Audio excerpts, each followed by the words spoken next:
What if resistance from others wasn't the problem, but the proof that you've become untouchable? Why do some people turn against you the moment you stop letting them lead your life? Could their silence, shade, or sabotage mean you're finally walking in power, not permission? Have you ever noticed how people change when you change? One day they're supportive. The next, they're distant. What shifted? You didn't shrink. You stood up. You stopped over-explaining. You said no without guilt.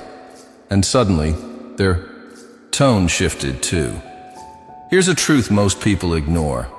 When someone can no longer control you, they often try to contaminate how others see you. They don't always fight you directly. They whisper, manipulate, isolate, or provoke. But don't panic. Don't overreact. This is not your failure. It's their fear being exposed. Because control isn't about truth, it's about power. And when you reclaim your own, some will do anything to reclaim their grip. In this guide, we'll uncover 8 tactics people use when they lose control over you, and how to stand your ground without losing your peace. This isn't just a lesson in defense. It's a masterclass in freedom. 1. They try to manipulate you. When people can no longer control you outright, they rarely walk away. They shift. They evolve. They don't issue commands. They drop hints. They don't demand. They guilt. It's not war. It's shadow work. And the goal is simple: to make you question yourself enough that you hand over control willingly. You'll hear it in their voice. After all I've done for you, I guess I'll just figure it out alone. You're the only one who understands this. Please. It feels like care, but it's control wrapped in emotional string. And if you're not careful, those strings become chains. Here's what the Stoics knew. Control begins the moment you lose clarity. Epictetus said, "No man is free who is not master of himself." Manipulators don't aim for your logic. They target your reactions. They want you flustered, emotional, guilty, because emotion clouds judgment, and clouded judgment is easy to steer. But what happens if you don't respond? What if you just pause, breathe, and see through the game? I've been there. Someone once asked me for a favor I was uncomfortable granting. When I declined, they responded, "Wow, I thought we were closer than that." That one sentence was a hook, baiting me to prove my loyalty. But I saw it. I paused. Then I calmly replied, "I know what you're doing." They laughed it off awkwardly, but the dynamic had changed. The spell broke. Because manipulation needs confusion to thrive. And I chose clarity. So how do you handle people like this? First, recognize the script. Are you being asked, or are you being played? Second, ground yourself. Breathe. The calmer you are, the less grip they have. Third, break the cycle. You don't owe an explanation for your boundaries. A simple, direct no is often the most powerful word in your vocabulary. Remember, manipulation dies in clarity. It cannot survive where boundaries are enforced without apology. So let them sigh, let them guilt, let them spin the scene. Just don't hand them the pen to rewrite your piece. 2. They spread lies about you. When people realize they've lost control over you, they often turn to deception. Not outright attacks, just subtle distortions of truth. Quiet whispers meant to reshape how others see you. It's not about telling wild stories. It's about nudging perception until you seem like the problem. They isolate you not by force, but through confusion.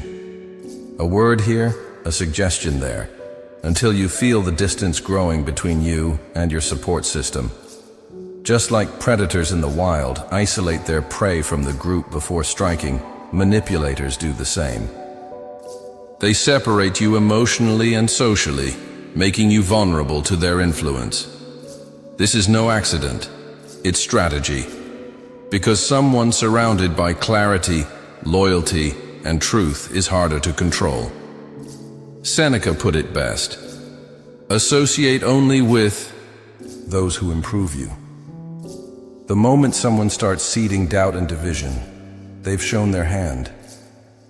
Your job isn't to chase every rumor, it's to nurture what's real. Let your consistency expose the lie. I've lived this. Subtle. Digs whispered doubts, reshaped conversations. At first I wanted to respond, to fight back, to defend myself. But I learned. Every reaction gave them fuel. So I stopped responding and started reinforcing what was true. Over time, the lies unraveled. Because truth doesn't need to yell. It just needs to hold steady. So what do you do when someone spreads lies about you? Stay calm. Your reaction is their goal. Strengthen your real relationships. Truth echoes louder than gossip. Let go of those easily swayed. Anyone that fragile was never truly with you, because in the end, lies have a short shelf life. But your truth, backed by consistent action, outlives every whisper. When control slips through their fingers, some people don't confront you. They flip the script. Suddenly, they're the ones who've been wronged. They present themselves as hurt, misunderstood, or betrayed. Not because they are, but because it shifts the attention and puts you on the defensive. It's manipulation wrapped in helplessness. They want others to see them as vulnerable, while quietly painting you as the villain. Why? Because if they appear wounded, they can control the narrative, and maybe even guilt you back into submission. Watch for signs. They exaggerate minor slights as major betrayals. They retell stories where they're always the victim, never the instigator. They redirect conversations to focus on how bad they feel. This isn't about emotion. It's about influence. Playing the victim isn't a cry for help. It's a tactic to escape accountability and regain control. But here's the key. Don't defend yourself endlessly. The more you try to explain, the deeper you sink into their frame. You don't owe a rebuttal to every misrepresentation. Stoic wisdom reminds us, your character speaks for itself. Seneca said, a good character, when established, is not easily overthrown. So stop feeding their version of the story. Live your truth, and let your actions become your statement. I've faced people like this. No matter how kind I was, they found a way to twist it into a slight. When I held boundaries, they claimed I was abandoning them. It hurt, until I realized the pattern wasn't personal, it was a strategy. So how do you respond when someone weaponizes victimhood? Stay clear. Don't step into their emotional web. Focus on truth, not defending every accusation. Let your integrity shine. Real. People will see through the performance. Because when you no longer play along, their act collapses. And the spotlight they tried to steal becomes a mirror they can't escape. When someone realizes they've lost the ability to control you, they rarely leave quietly. Instead, they begin to distort the story, slowly, strategically, and often behind closed doors. Rather than confronting you directly, they spread subtle lies, not wild fabrications, but small twists of the truth that sound believable enough to stick. It starts innocently, an offhand comment, a look of concern, a whispered doubt. I'm just worried about them lately, they might say. Or, I've heard some things that make me question their intentions. These aren't just words, they are seeds of suspicion, and the more they're repeated, the more isolated you begin to feel. Manipulators don't confront when you're strong. They isolate when you're unaware. Like wolves hunting in packs, they create emotional distance before they strike. One by one, they chip away at your support system until you're vulnerable, uncertain, and easier to control again. Here's the truth. Isolation is not just accidental, it's intentional. It's a tactic of psychological warfare, and it works best when you chase clarity in chaos. But that's where your power lies, because clarity and consistency always outlast distortion. Seneca once said, "Associate only with those who will make a better man of you. Those who are easily turned by gossip were never solid to begin with." Real allies don't abandon you at the first shadow of doubt. They ask, they seek truth, and they stand firm in it. I've lived this. Someone I trusted started shifting perceptions behind the scenes, making quiet comments that changed how others looked at me. At first I wanted to defend myself, to clear my name. But I realized, truth doesn't fight rumors. It rises above them. So I focused on my values, my integrity, my relationships. Slowly but surely, people began to see the contrast between who I was and what they were told. If someone is twisting your story, here's how to respond. Don't react with panic. Silence is sometimes stronger than protest.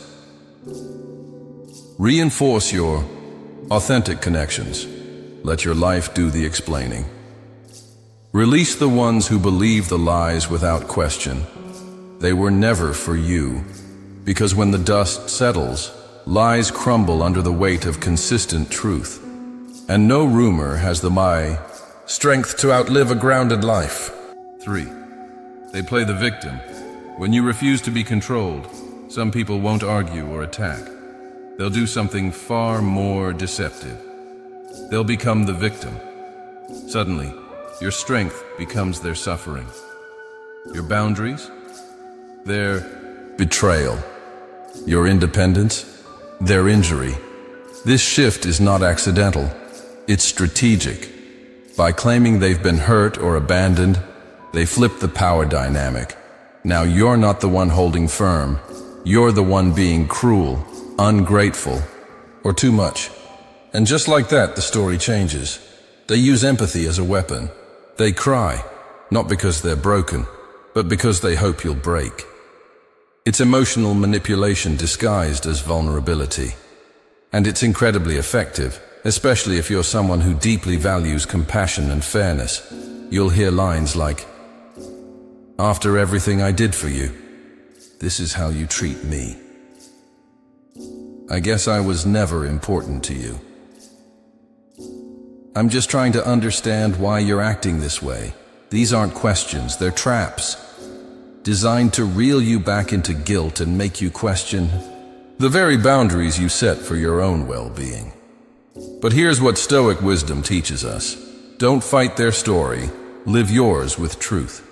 Seneca wisely stated, "A well-governed mind is not shaken by false appearances." Your job isn't to disprove every false narrative. It's to make sure your actions always align with your integrity. I've encountered this tactic firsthand.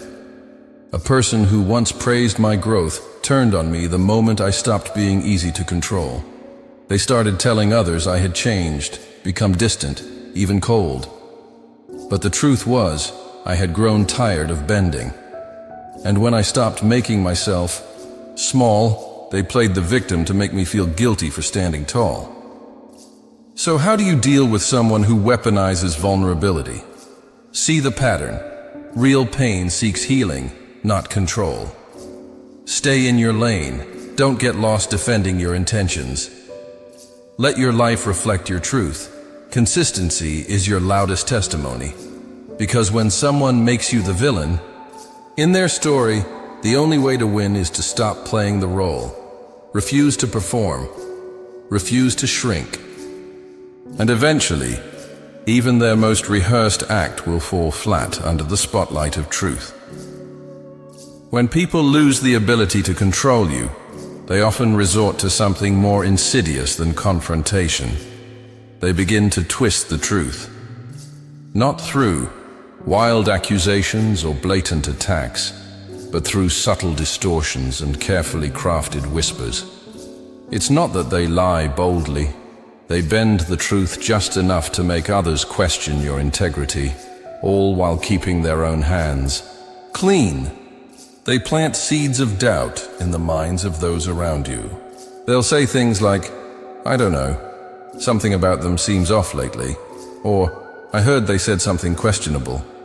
These small statements carry weight. They don't just spark curiosity, they ignite suspicion. It's a strategy that mirrors the tactics of predators in the wild. Just as wolves isolate prey from their pack before they pounce, manipulators work to separate you from your support system. They don't attack when you're strong, surrounded by trust and community. They wait until you feel alone, misunderstood, and vulnerable. But here's where your power lies: recognition. When you understand the game, you stop playing into it. Stoic philosopher Seneca once wrote, "Associate only with those who improve you." That wisdom is timeless. True friends won't be swayed by a rumor or a whisper. They'll come to you with questions, not judgments. And if someone turns on you without giving you the benefit of the doubt, let them go. Their loyalty was always conditional. I've experienced this firsthand. Someone I trusted began to quietly undermine my character.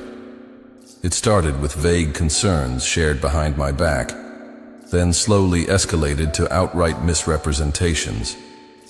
At first I was angry, tempted to clear my name and confront every rumor. But I realized that every moment spent defending myself was energy given to their narrative. So I chose a different path. I focused on consistency, on showing up with integrity, on living my truth louder than they could lie. And over time, something incredible happened. The people who mattered began to see the difference. The fog lifted, the real ones stayed, the rest faded away. So what do you do when they spread lies about you? Stay composed. Reacting emotionally gives them the control they crave. Pour into real relationships. Authentic connections can't be undone by hearsay. Release those who believe without question. You're not responsible for their clarity. Because the truth has a way of rising, not with noise, but with stillness. And a life rooted in truth will always speak louder than a whisper fueled by insecurity.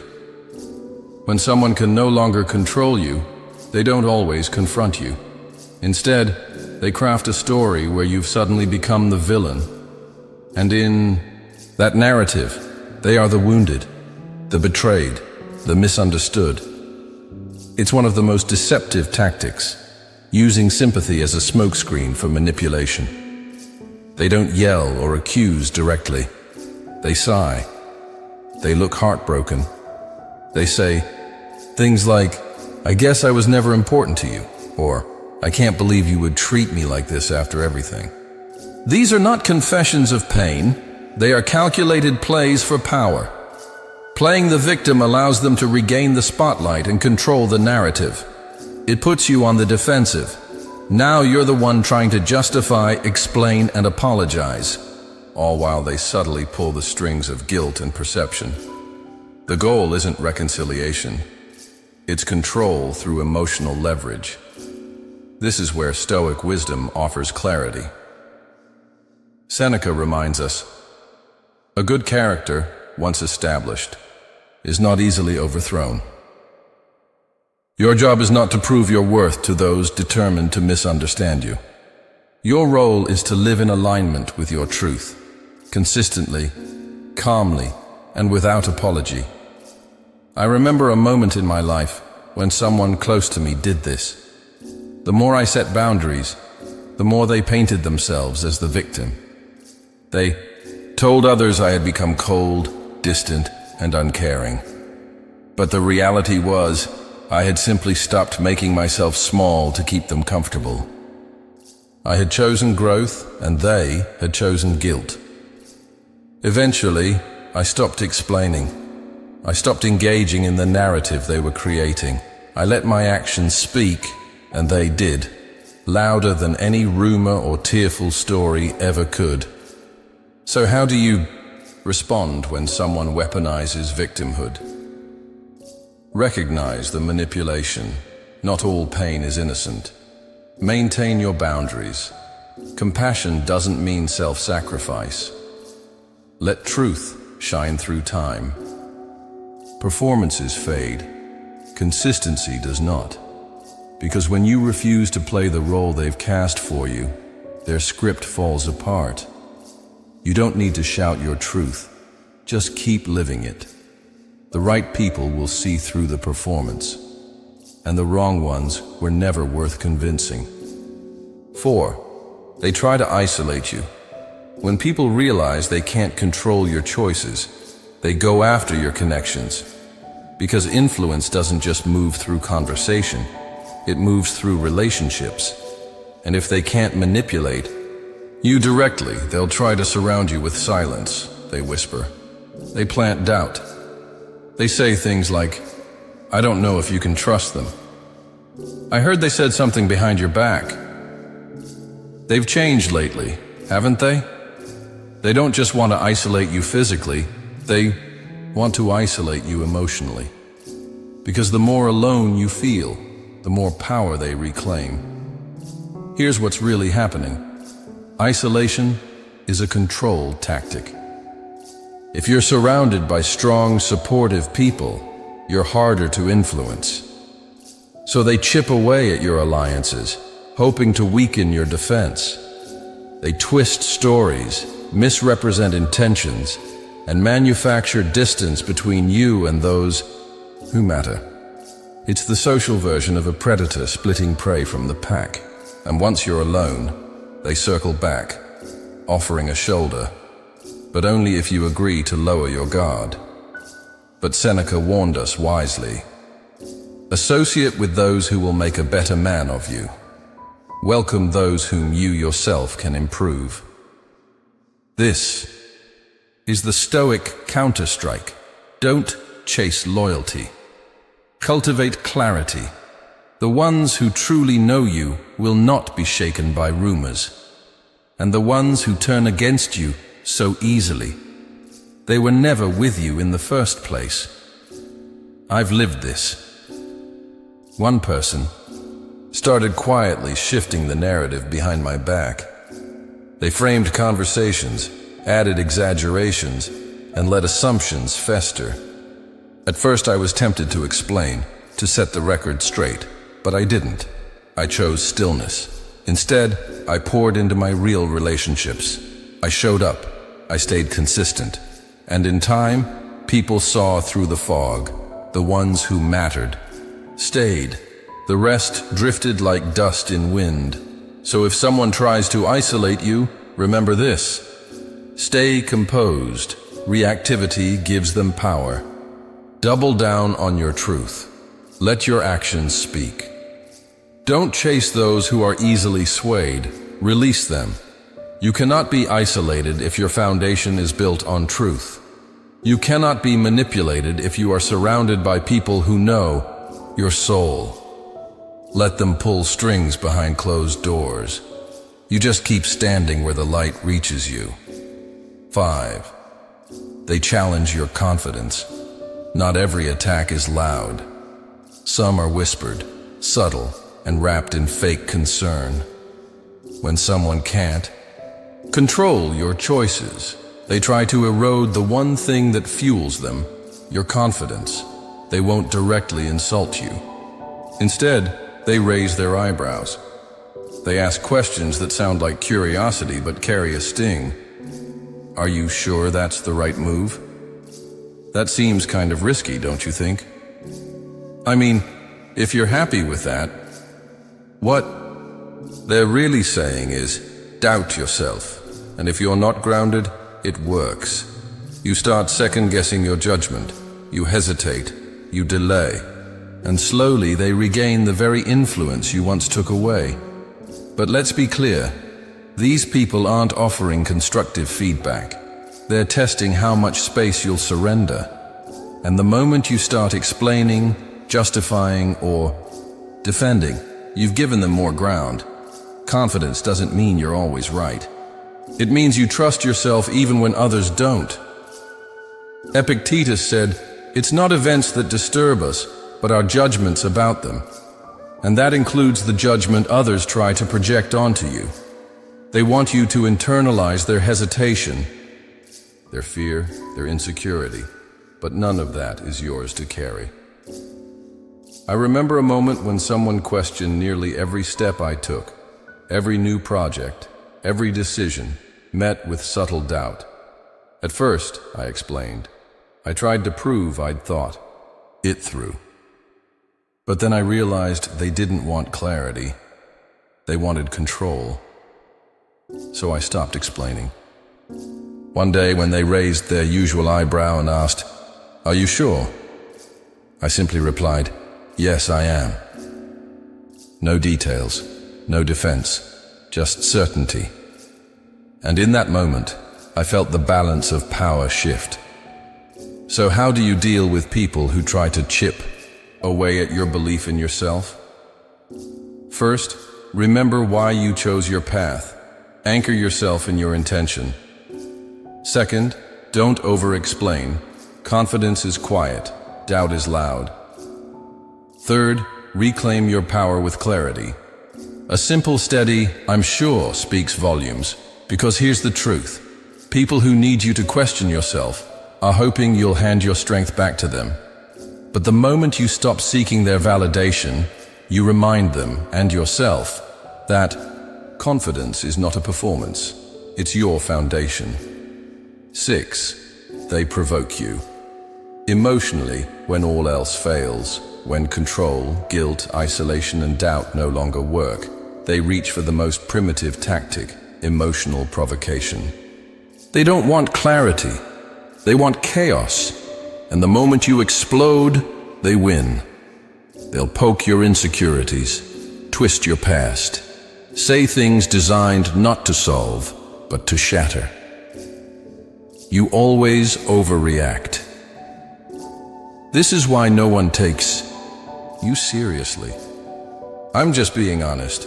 Why are you so sensitive? The moment you take the bait, raise your voice, lose your cool, they step back and say, "See, I told you they were unstable." Suddenly, you're the villain. They're the calm one, and the story spins against you. But here's the Stoic truth. Emotion isn't weakness. Reactivity is. Marcus Aurelius wrote, "The best revenge is to be unlike him who did the injury." Your calm is not silence, it's precision. It's what makes you untouchable. Think of it like fire and wind. Your anger is the flame, their tactic, wind. The more you react, the more you feed the flame. But when there's nothing for them to ignite, their strategy collapses into smoke.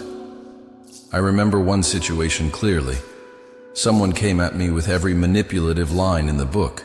Insults, deflection, blame. My instincts screamed to respond, but I didn't. I took a breath, looked them in the eye, and simply said, "Interesting perspective." That one sentence, empty of rage, full of clarity, stopped everything. Not because it was clever, but because it denied them the drama they needed to thrive. So how do you keep your power when they try to pull you into the emotional arena?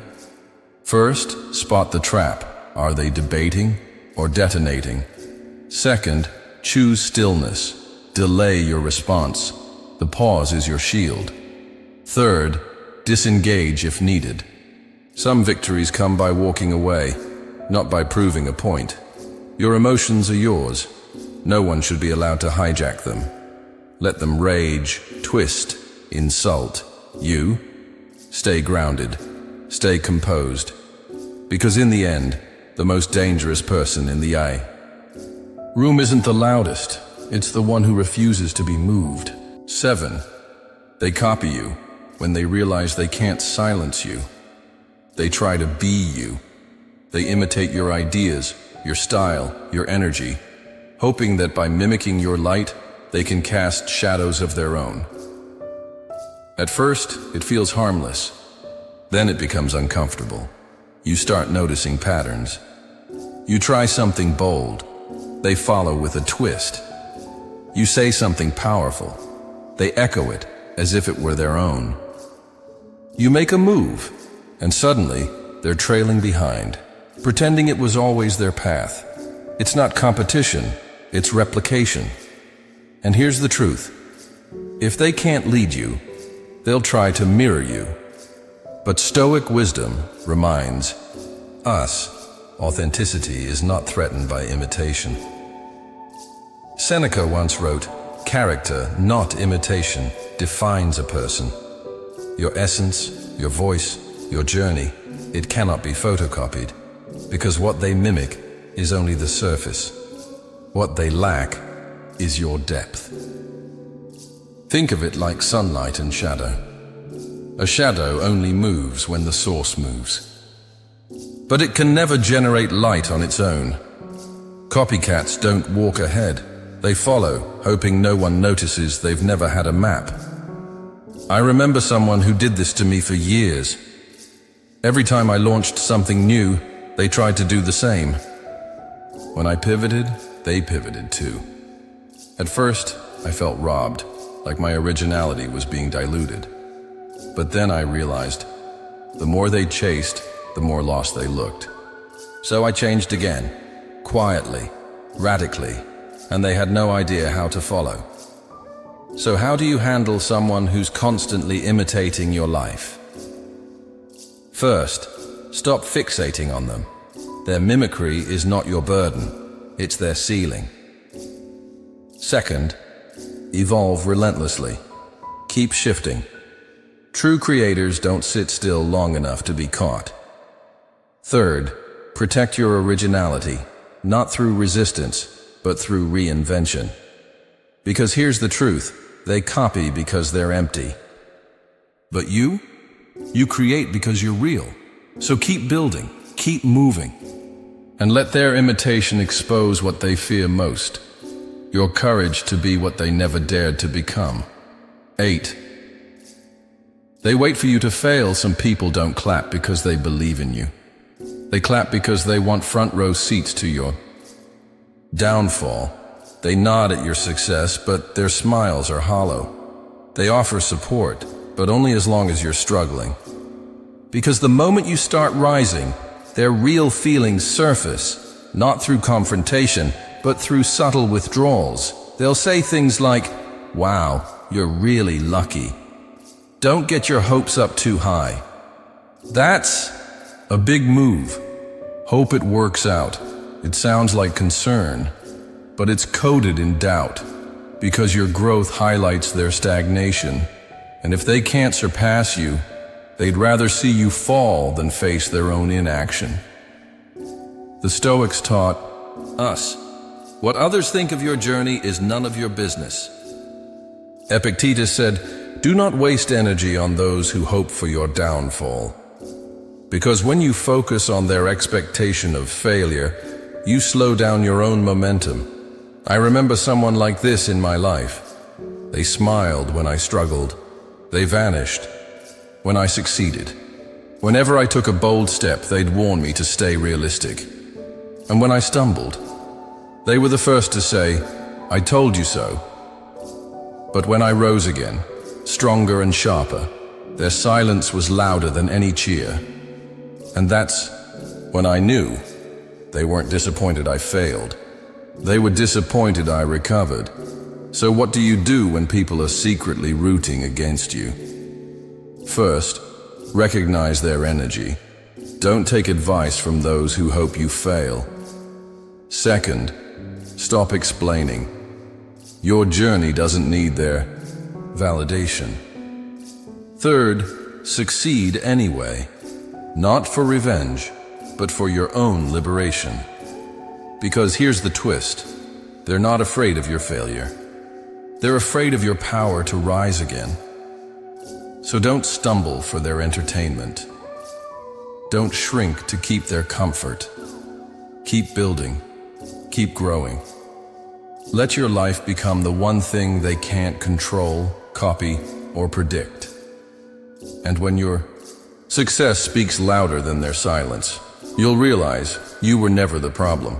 You were just the proof that they stopped too soon. And if you found value in this, be sure to like and subscribe so you never miss a new insight. The path of self-mastery isn't easy, but it's worth it. And in the next video, we'll dive even deeper into how to stay unshakable no matter what life throws at you. Your journey is yours. Own it. See you soon.